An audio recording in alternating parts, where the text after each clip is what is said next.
한번 따라합니다. 기다리고 또 기다리라. 기다리고 또 기다리라. 흔히들 인상을 가리켜서 기다림의 연속이라고 말합니다. 사람은 태어나는 것부터가 기다림의 시작입니다. 어떤 이는 출산하는데 몇 시간씩 걸리기도 합니다. 그럴 때 밖에 있는 가족들은 초조해하면서도 계속 기다려야 합니다.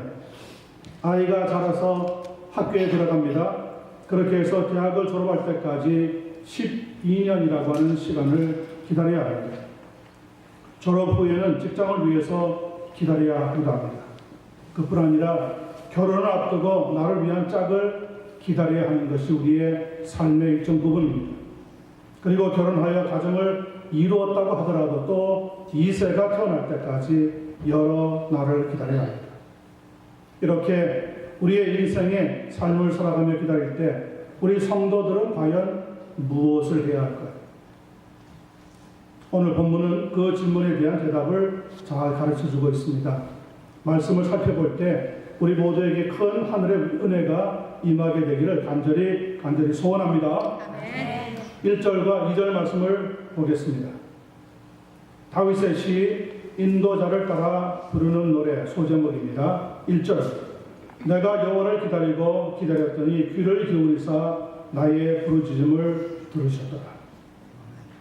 나를 기가 막힐 웅덩이와 수렁에서 끌어올리시고 내 발을 반석 위에 두사 내 걸음을 견고하게 하셨도다. 우리가 삶을 살아가며 기다릴 때 성도라면 무엇을 해야 하느냐?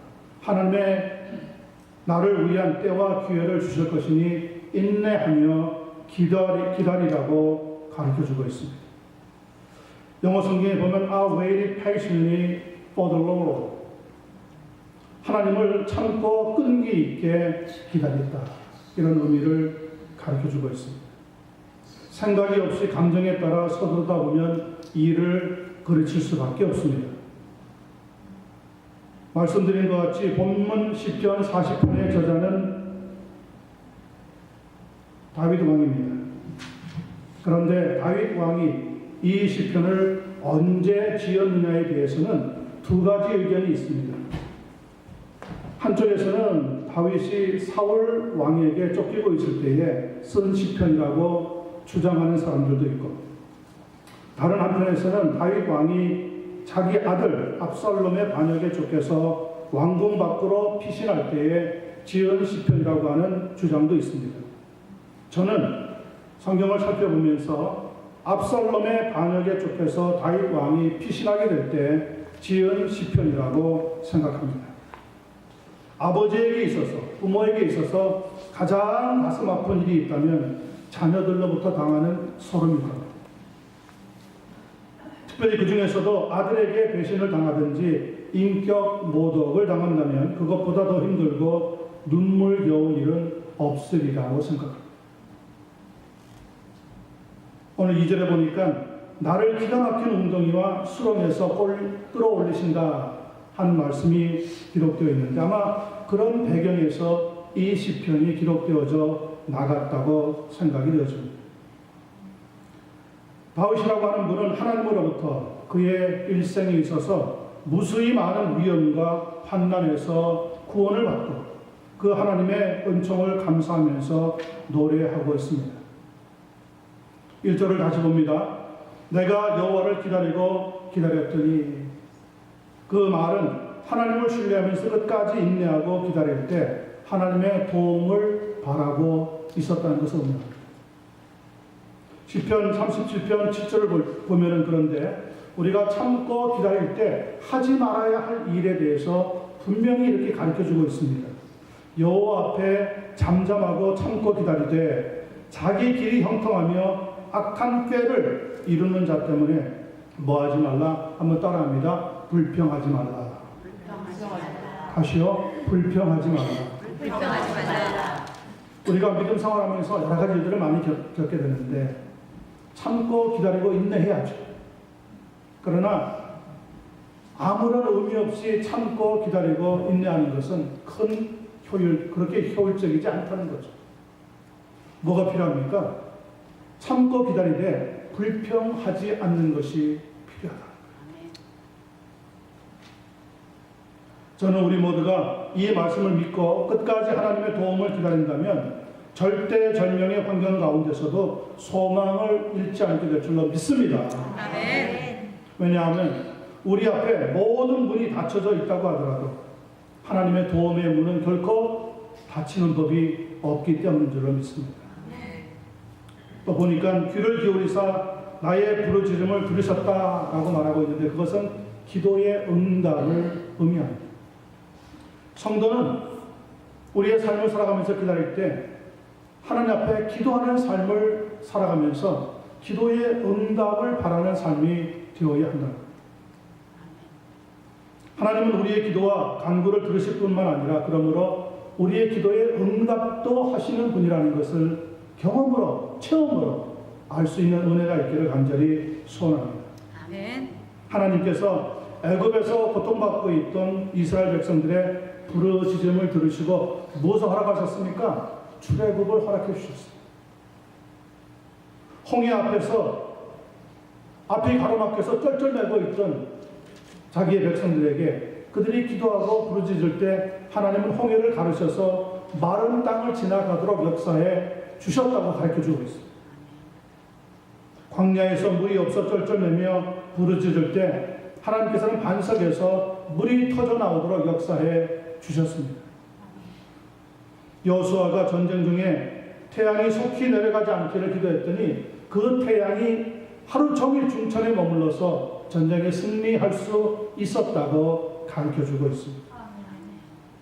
한나라고 하는 여인은 아이를 낳지 못하여서 괴로워할 때 기도하면서 그 기도에 응답을 하셔서 사무엘이라고 하는 아들을 주는 것을 체험하게 되었습니다. 성경을 보면 이렇게 하나님께서는 자기 백성들의 기도와 간구를 들어주셨다고 하는 수많은 예를 보여주고 있습니다. 문제는 오늘 성도들이 기도를 잘 하지 않는다는 것. 기도를 안 한다는 건 아닙니다. 하기는 하는데 정말 부르짖으면서 매달리는 기도가 약하다는 거죠. 히브리서 4장 16절은 이와 같은 사실을 우리 성도들로 하여금 이렇게 하라고 권면합니다. 언제든지 때를 따라 돕는 은혜를 얻기 위하여 어디로 가라고요? 하나님의 은혜의 보좌 앞으로 나아갔죠. 이렇게 하나님 앞에 참고 기다리고 있냐면서 기도하며 간구하며 나아가면 하나님께서는 두 가지 결과를 얻도록 역사하신다고 2절을 보시면 말씀하고 있습니다. 무슨 두 가지를 얻습니까? 내가 기가 막힌 웅덩이와 수렁에서 끌어올리시고 하나님께서는 나를 모든 어려움에서 이겨낼 수 있도록 역사해 주시게 된다는 겁니다. 아멘. 두 번째는 내 발을 반석 위에 두사 내 걸음을 어떻게 하신다고요? 견고하게 하시는 결과를 허락해 준다는 거예요. 여기서 웅덩이라고 하는 것은 함정을 말합니다. 수렁이라고 하는 것은 한번 빠졌다면 허우적거릴수록 점점 더 깊이 빠져들어가는 늪을 말합니다. 세상에서 하나님을 믿지 않는 사람들, 하나님 믿는 사람들을 향하여서 곳곳에 틀을 만들어 놨습니다. 덫을 만들어 놨습니다. 함정을 만들어 놨습니다. 물론 그 뒤에 마귀가 그런 유혹을 하도록 조작하고 있는 것은 분명합니다. 그리고 우리가 만들어 놓은 수렁이 있는데 거기에 빠지면 헤어나기가 어렵다는 거예요. 현대 사회학자들은 그 기가 막힐 웅덩이와 수렁을 네 가지로 이렇게 진단하고 있습니다. 첫 번째 진단입니다. 정도를 지나친 이성 관계에 빠지게 만들고 있다는 거죠. 최근에 미투 운동이 여러 곳에서 일어났습니다. 덕분에 그동안에 성추행을 당했던 많은 사람들이 이제는 자기네들의 아픔을 토로하고 이야기하고 있는 가운데 있습니다. 문제는 여자에게 미친 남자, 남자에게 미친 여자는 못 말린다는 거죠. 성적인 문제가 사회 곳곳에서 그래서 지금도 일어나고 있습니다. 특별히 목사들이 이 문제에 걸려서 목회를 접어야 하는 것을 들을 때 참 안타까운 심정을 금할 수가 없습니다. 이런 일로 정신을 못 차리다가 정신병원에까지 가는 사람들도 수두룩 하다는 것을 알 수가 있습니다. 성적인 문제, 이것이 바로 우리가 자칫 잘못하면 빠져버릴 수밖에 없는 기가 막힐 웅덩이와 수렁에 해당된다는 거죠. 두 번째, 알코올 문제, 즉 술 문제가 여기에 해당을 한다고 합니다. 술 중독에 빠지면은 가정도 가족도 돌아보지 않게 된다고 해요. 잠언서 31장 4절에 보면 성경은 우리에게 이렇게 경고하고 있습니다. 느무해라. 포도주를 마시는 것이 왕들에게 마땅하지 아니하고 왕들에게 마땅하지 아니하며 독주를 찾는 것이 주권자들에게 마땅하지 아니하다. 마시는 정도가 아니라 아예 우리에게 그렇게 찾으려고 하는 마음조차도 사실은 하나님이 기뻐하시지 않는다는 것을 가르쳐주고 있습니다. 성도를 가리켜서 베드로전서 2장 9절은 너희는 택하신 족속이요 왕같은 제사장이라고 분명히 부르고 있는데 술을 마시고 알코올 중독이 된다는 것은 아무리 좋게 봐주려고 해도 그럴 수가 없는 문제라는 거죠. 세 번째, 우리가 빠지는 그 기가 막힐 웅덩이와 수렁은 마약의 문제입니다. 미국에서 마약에 접하는 시기가 처음 초등학교 때 시작한답니다. 깜짝 놀랄 만한 소식입니다. 지금 남의 이야기를 하는 것이 아닙니다. 우리 주변에 일어나고 있는 일들을 소개합니다. 캘리포니아나 콜로라도주 같은 곳은 아예 마리화나를 재배하든지 마리화나를 판매하는 것이 법으로 허용이 되어버렸어요. 그런데 문제는 이에 따른 피해가 속출하고 있다는 거예요. 마약은 몸에 흡수되는 동시에 피를 붓게 하고 정신세계를 파괴해 버리고 만납니다. 미국만 아니라 영국이나 유럽 그리고 아시아 국가들도 심각한 마약의 문제 앞에 놓여 있습니다. 오죽하면 마약과의 전쟁이라고 하는 말이 흘러나오고 있겠습니다. 한국도 예외가 아니라고 합니다. 수많은 젊은이들이 이 마약 문제 앞에 무너지고 쓰러지고 그들의 인생이 황폐해지고 있다는 거죠. 네 번째, 우리에게 부딪히는 기가 막힌 웅덩이와 수렁은 도박의 문제가 또 있다고 합니다. 도박이라고 하니까 타짜 같은 영화라든지 라스베가스 같은 특정 지역을 생각하기가 쉽습니다. 그러나 그것만이 아니라 도박성을 가지고 있는 것. 예를 들면 증권이나 로또 같은 그런 일들도 될 수가 있고 컴퓨터에서 지나가고 있는 게임에 빠지는 것도 마찬가지라고 합니다. 중독성이라고 하는 것. 우리의 삶을 완전히 빼앗겨버립니다. 그런 것들은 거기에 한번 빠지면 헤어나오지 못하는 것이 문제가 된다는 거죠. 오스카 쿨만이라고 하는 신학자는 그가 쓴 구속사라고 하는 책에서 기독교적인 역사관에 대해서 이렇게 설명하고 있습니다. 기독교적인 역사관은 불교에서 가르치고 있는 서클과 같은 그런 원형의 모습이 아니라 직선적이라고 설명합니다. 한마디로 돌고 도는 물레방아 인생이 아니라는 거죠. 직선적인 역사라고 하는 것은 하나님의 약속과 성취라고 하는 구조를 가지고 앞으로 향하여 진행되고 있다고 하는 의미를 주는 거예요. 직선적이기 때문에 우리는 성장하고 발전하고 성숙해져 나가야 한다는 거죠. 기가 막힌 웅덩이와 수렁에 빠져서 우리의 시간을 빼앗기고 젊음을 빼앗기고 삶을 빼앗기는 것이 아니라 우리의 표대가 되시는 예수 그리스도를 통하여 직선적으로 계속하여 앞으로 달려나가야 한다는 거예요. 그래서 기독교의 삶은 과거 지향적이 아니라 미래 진행이라는 것을 생각할 거예요.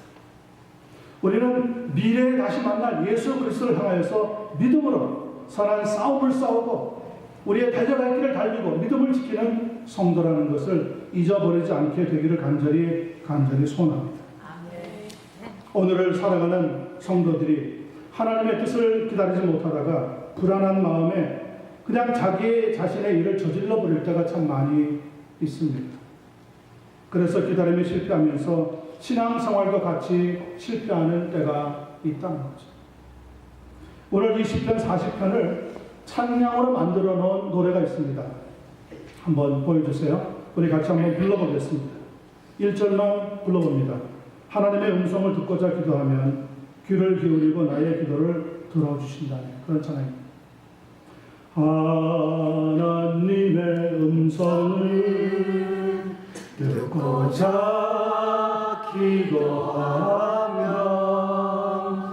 귀를 기울이고 나의 기도를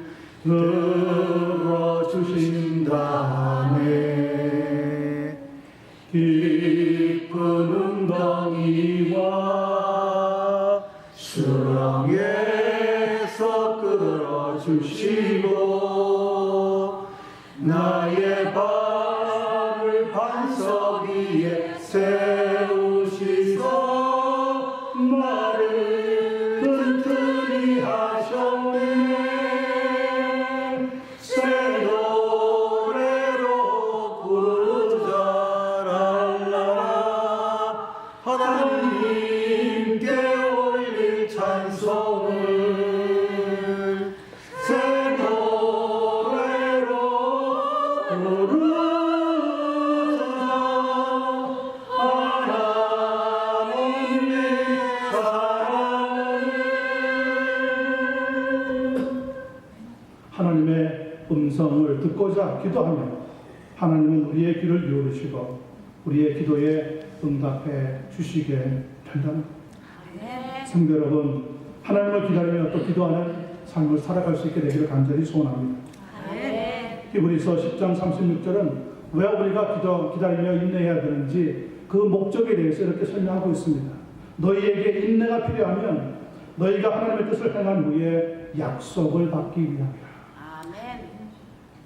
하나님의 뜻을 이루실 때 그 대한 약속, 너희를 힘주시고 너희를 빛과 같이 하나님의 거룩한 백성으로 사용하시며 하나님의 뜻을 나타내게 하시겠다. 하나님의 뜻을 행한 후에 약속을 받기 위함이라. 오늘 본문에 나오고 있는 다윗 왕이나 구약 성경에서 흔히 고통의 의인이라고 불리우는 욥의 인내를 생각해 보시길 바랍니다. 누가복음 15장에서 탕자의 비유를 보면 집을 나간 둘째 아들을 기다리고 있는 그 아버지의 모습을 생각해 볼 수 있게 되기를 바랍니다. 하나님은 우리를 지금도 기다리고 또 기다리며 우리에게 기대하고 있습니다. 아무개 성도야, 너를 통하여서 내가 나의 뜻을 나타내리라. 우리도 그 하나님을 기다리고 또 기다리면서 기도하면서 우리를 때때로 기가 막힌 웅덩이와 수렁에서 건져주시며 하나님의 뜻을 이뤄나가시는 그 하나님의 길, 하나님의 사랑, 하나님의 목적을 다 살아드릴 수 있는 한 분 한 분 되기를 예수님의 이름으로 간절히 축원합니다. 두 번째 3절과 4절 말씀 봅니다. 우리의 인생을 살아가며 기다리는 동안에 무엇을 해야 하느냐? 3절과 4절은 또 이렇게 이야기합니다. 새 노래 곧 우리 하나님께 올릴 찬송을 내 입에 두셨으니 많은 사람이 보고 두려워하여 여호와를 의지하리로다. 4절입니다. 여호와를 의지하고 교만한 자와 거짓에 치우치는 자를 돌아보지 아니하는 자는 복이 있도다. 다윗 왕은 새 노래로 찬송을 부르면서 하나님을 의지했노라고 오늘 본문을 통해서 고백하고 있습니다. 그는 때로는 심각한 쫓김으로부터, 때로는 공격하는 대적자들의 손으로부터, 때로는 병에 걸려 죽을 지경으로부터 자기를 건져주신 하나님께 감사한 노래를 불렀다는 겁니다. 한번 잘 생각해 보시기를 바랍니다. 자기 아들 압살롬에게 쫓겨서 왕궁을 빠져나가던 날 다윗 왕은 한없는 눈물을 흘렸다고 합니다. 성 밖으로 피신하여서 텐트를 치고 나서 보니 한숨만 나올 뿐이었습니다. 물론 다윗은 찬송하기를 기뻐한 사람이었습니다. 그러나 그가 처해 있는 환경에서는 도무지 찬송을 부를 수 없을 것 같습니다. 그런데도 그 환경 가운데 다윗 왕은 많은 사람들이 보고 있는 데서 찬송을 부르며 하나님께 영광을 돌렸다는 것. 그랬더니 그 다윗의 모습을 보고 얼마나 많은 사람들이 감격을 했는지 하나님을 두려워하면서 여호와 하나님을 의지하는 믿음을 얻게 되었다.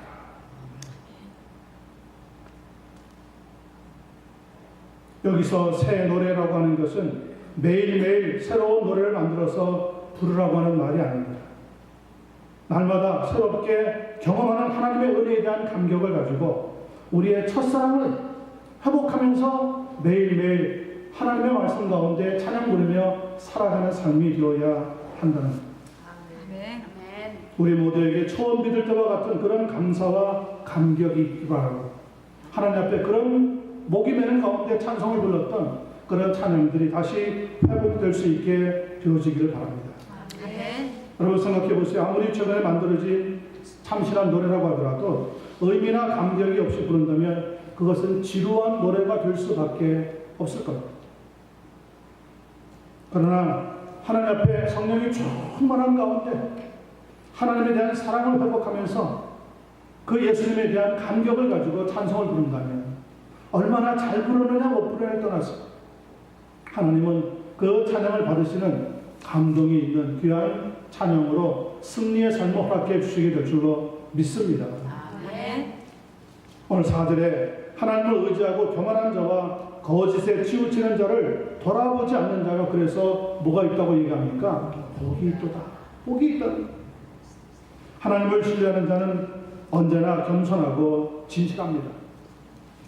남의 말을 하지 않고 비난하지 않습니다. 그러나 마귀와 세상을 따르는 자들은 교만하고요, 거짓에 능합니다. 그런 사람들은 하나님께 드릴 노래는 멀리하고 세상 노래를 가까이 하는 특징을 가지고 있습니다. 군대에 입대한 한 성도에 대한 이야기가 있습니다.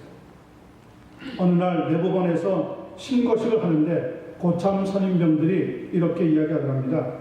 내무반장이 좋아하는 유행가를 한번 불러라. 그런데 이 성도는 괴로웠습니다.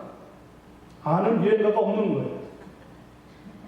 그래서 조용히 속으로 기도하는데 성령님께서 그렇게 당황하거나 무서워하지 말고 그냥 아는 찬송가 불러라 그러는 것 같아요. 그래서 나의 갈 길 다가도록 3절을 다 불렀대요. 노래를 시작하자마자 고참들이 막 고함과 항의하는 소리가 들려왔습니다.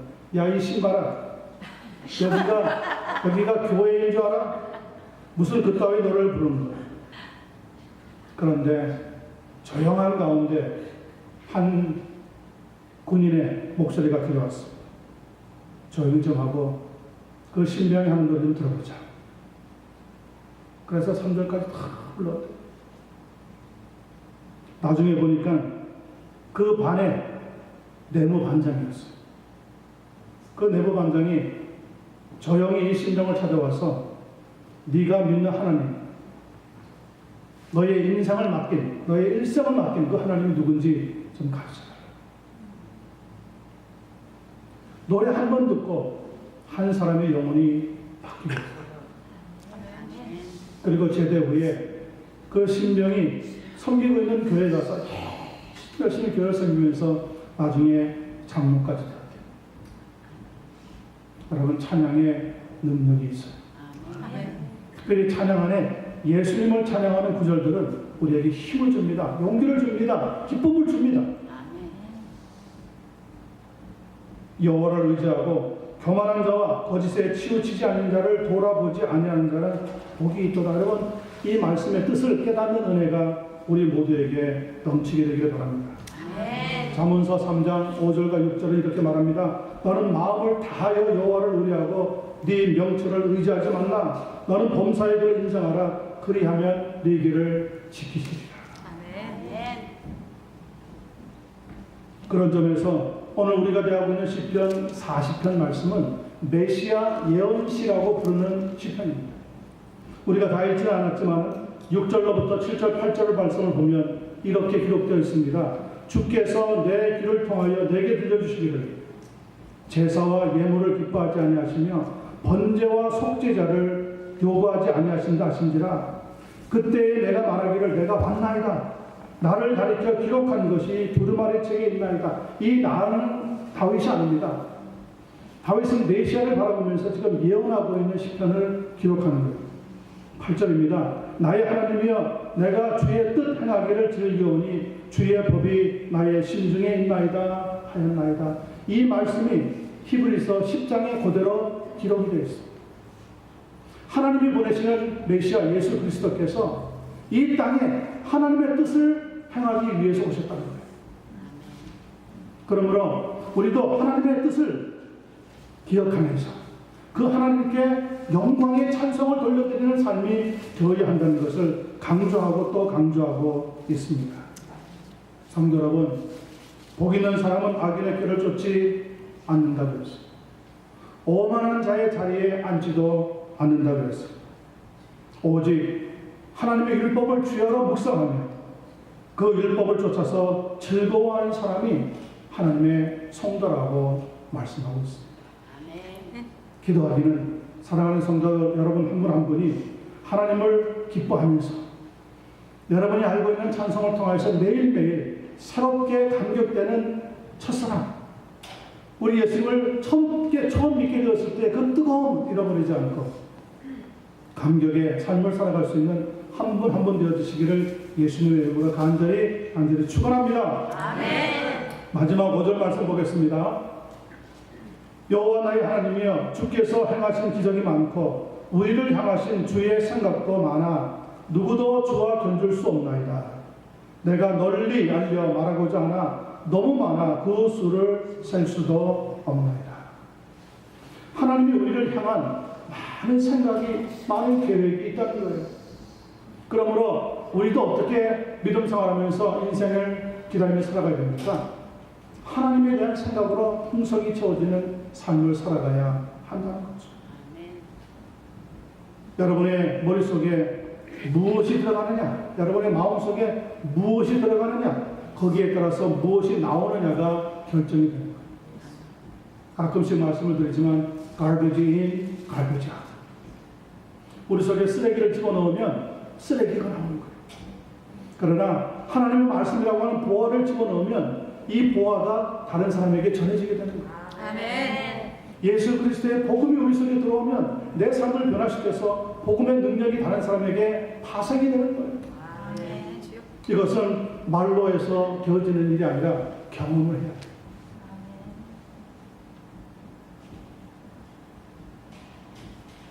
로마서 5장 3절과 4절은 이렇게 증가하고 있습니다. 다만 이뿐 아니라 우리가 환난 중에도 즐거워하나니 이는 환난은 인내를, 인내는 연단은 소망을 이루는 줄 압니다. 우리가 인생을 살아가면서 참고 기다리는 가장 중요한 이유 가운데 하나가 뭡니까? 연단을 통하여서 하나님의 소망, 여러분과 나를 위한 생각, 하나님의 그 소망의 생각이 이루어지는 삶을 살아가야 한다는 것이죠. 하나님의 인도하심을 표현하는 유명한 단어 두 가지가 있습니다. 하나는 사무엘상 7장 12절에 나오는 에벤에셀이라고 하는 단어입니다. 또 하나는 마태복음 6장 23절에 나오는 임마누엘이라고 하는 단어입니다. 에벤에셀이라고 하는 단어는 하나님께서 여기까지 인도해 주셨다는 거예요. 여러분의 삶을 방금 이 자리까지 인도하셨다는 것을 믿으시는 우리 모두가 되기를 간절히 소원합니다. 아멘. 임마누엘이라고 하는 것은 하나님께서 우리와 함께 하신다는 거예요. 이 시간에도 하나님은 우리와 함께하고 있다는 것을 믿어 의심하지 않는 귀한 성도가 되시기를 바랍니다. 아멘. 저는 오늘 본문 말씀을 묵상하면서 참 잊을 수 없는 말씀이다. 평생 기억하면서 살아가야 되겠다. 이런 생각을 많이 해보았습니다. 사무엘 선지자를 기다리지 못했던 사울 왕은 자기 마음대로 제사를 드렸다가 하나님으로부터 왕의 자리에서 내어 쫓김을 당하고 말았습니다. 조금만 더 참고 조금만 더 기다리고 조금만 더 기도하면서 있었더라면 그는 넉넉히 하나님 앞에 영광을 돌려드렸을 텐데, 사정이 급하다고, 환경이 바빠졌다고, 자기의 삶이 지금 공고하다고 자기 생각대로 삶을 살아가다가 결국은 실패의 삶을 살고 말았다는 거죠. 어느 신문에 실린 효도 관광에 대한 이야기를 잠깐 들려드리면서 말씀 전체를 정리하려고 합니다. 버스 한 대가 도착을 하더니 많은 노인들이 버스에서 내려오는 겁니다. 대부분 70, 80을 넘긴 노인들인데 그 중에 한 부부가 근처에 있는 벤치에 가서 앉아 일행을 기다리고 있습니다. 이제는 많이 쭈글쭈글해진 피부, 하얗게 휘어진 은발머리, 그럼에도 할아버지의 콧등에 맺힌 땀을 닦아주는 할머니의 손은 여전히 고와 보였습니다. 할머니가 할아버지한테 이렇게 얘기합니다. 영감 힘들지 않소. 할아버지가 이야기합니다. 나야 괜찮지만 몸도 편치 않은데 따라 나선 당신이 걱정이야. 할머니가 다시 말합니다. 내 걱정하지 말고 당신이나 오래 살고. 그러면서 할머니가 무언가를 백에서 꺼내서 주면서 이렇게 얘기합니다. 자, 눈을 꼭 감고 입이나 크게 벌려보시오. 왜? 무엇하려고? 제가 초콜릿을요. 할아버지는 말 잘 듣는 아이처럼 입을 벌리고 눈을 꼭 감았습니다. 몇 번 은박지 껍질을 벗기느라 헛손질하던 할머니가 알맹이를 꺼내서 입에 쏙 하고 넣으십니다. 몇 번 오물거리던 할아버지와 이거 초콜릿이 아니잖아. 그래요. 그거 먹고 당신 나보다 부디 오래 사시라고. 그것은 오왕청심원입니다. 할머니가 할아버지를 생각하는 그 마음. 여러분, 그런 마음이 하나님의 사랑의 마음 아니겠어요? 하나님은 우리를 사랑하시고 축복하시고 인도하시는 거예요. 오늘 본문의 5절에 보니까 마지막으로 하나님은 우리를 향한 많은 생각을 가지고 계십니다. 그런데 우리는 그 하나님의 생각에 조금도 미치지 못하는 우리의 욕심이 지나쳐서 우리의 야망이 너무 커서 조금만 우리가 하나님 앞에 겸손하고 조금만 욕심을 내려놓으면 하나님의 많은 생각의 일부분을 들여다볼 수 있을 줄 압니다. 그리고 우리도 하나님에 대해서 많은 생각을 하면서 장차 하나님의 나라에 가서 내가 어떻게 살아야 하는지 많은 생각을 좀 하면서 이 땅에서 말씀대로 성령 충만하게 살아갔으면 좋겠습니다. 사사건건 트집잡고 사사건건 어려운 일을 만들면서 아까운 시간들을 보내기에는 우리가 구원받은 거듭난 이 인생이 너무너무 소중하다는 거죠. 성도 여러분, 인내로서 하나님의 뜻을 이루고 행해나갈 수 있게 되기를 바랍니다. 칠흑 같은 밤이라고 하더라도 그 밤이 지나야 새벽이 찾아오는 것. 그 새벽이 찾아올 때까지 우리는 기다려야 합니다. 불평이 그 시간들을 바꿀 수 없습니다.